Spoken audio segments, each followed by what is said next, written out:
আদালতের আদেশ উপেক্ষা করেই লক্ষ্মীপুরের রামগতি উপজেলায় চলছে অর্ধশত অবৈধ ইট ভাটা। এসব ভাটায় কয়লার পরিবর্তে প্রতিদিন পোড়ানো হচ্ছে শত শত মন কাঠ।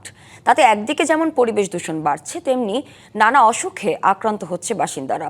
প্রশাসনের নাকের ডগায় এসব ভাটা চললেও কোনো ব্যবস্থা না নেওয়ায় স্থানীয়দের মাঝে বাড়ছে ক্ষোভ। তবে প্রশাসনের দাবি, অবৈধ ভাটা বন্ধে নিয়মিত অভিযান চালাচ্ছেন তারা। গ্রামের জনবহুল এলাকায় গড়ে ওঠা ইটভাটায় কাঠ পুড়িয়ে তৈরি হচ্ছে ইট। যদিও আইন বলছে কৃষি জমি বা জনবহুল এলাকায় ইটভাটা তৈরির নেই কোনো সুযোগ। তবে সরকারের আইনকে বৃদ্ধাঙ্গুলি দেখিয়ে অর্ধশত ইটভাটা চলছে লক্ষ্মীপুরের রামগতিতে। তথ্য বলছে উপজেলার ৫৫টি ইটভাটার মধ্যে অনুমতি আছে কেবল ২টির।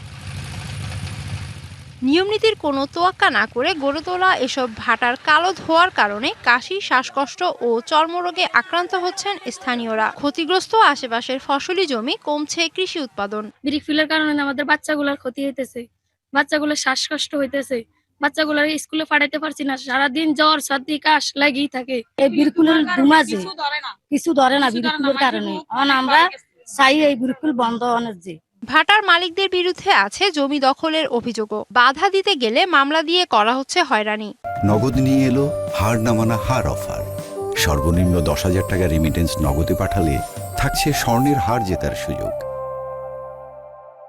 এরা যখন বিরিকপিল করছে, বিরিকপিল করার পরে আমি বলছি যে আমি এদের সাথে কোনো চুক্তিপত্র করতাম না, তখন এরা চুক্তিপত্র করার জন্য আমাকে বাধ্য করছে। এই 5 আগস্টের পর আমরা জমিনে গেছিলাম মতো ওরা আমার ক্ষমতা দেখে, ওরা প্রভাবশালী লোক, ওরা আমার জমিনের দখল দিতেছে না। যদিও ভাটা মালিকদের দাবি, নিয়মের বাইরে তারা কোনো কাজ করছেন না। এই 1 বছরের চুক্তিতে উনি ওনার জমির টাকাও বুঝে ফেলছেন। 1 বছর যাওয়ার পরে এখনো সামনে 1 বছর মেয়াদ শেষ হয় নাই, 1-2 মাস থাকতে পারে চুক্তিতে, কিন্তু এখন উনি ওনার জমি দিবে না। আমি বলছি তোমাদের জন্য তোমরা বুঝি না, তোমরা দিলে আমরা ব্যবহার করব, না দিলে ব্যবহার করবো না। বর্তমানে মালিকের নামে কাগজপত্র এখন বর্তমানে নাই। আর প্রশাসন বলছে অবৈধ ইটভাটা বন্ধে ব্যবস্থা নেওয়া হচ্ছে। ক্ষতিগ্রস্ত বিষয়ে আমাদের ওইরকম কোনো অভিযোগ এখনো আসেনি। যদি কেউ ক্ষতিগ্রস্ত হয় তাহলে তারা সংশ্লিষ্ট থানা আছে এবং আদালত আছে, ওখানে তারা অভিযোগ দিতে পারে। তাদের বিরুদ্ধে আমরা ব্যবস্থা নিব।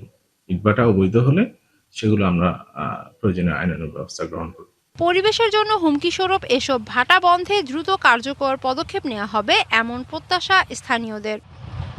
DBC news desk.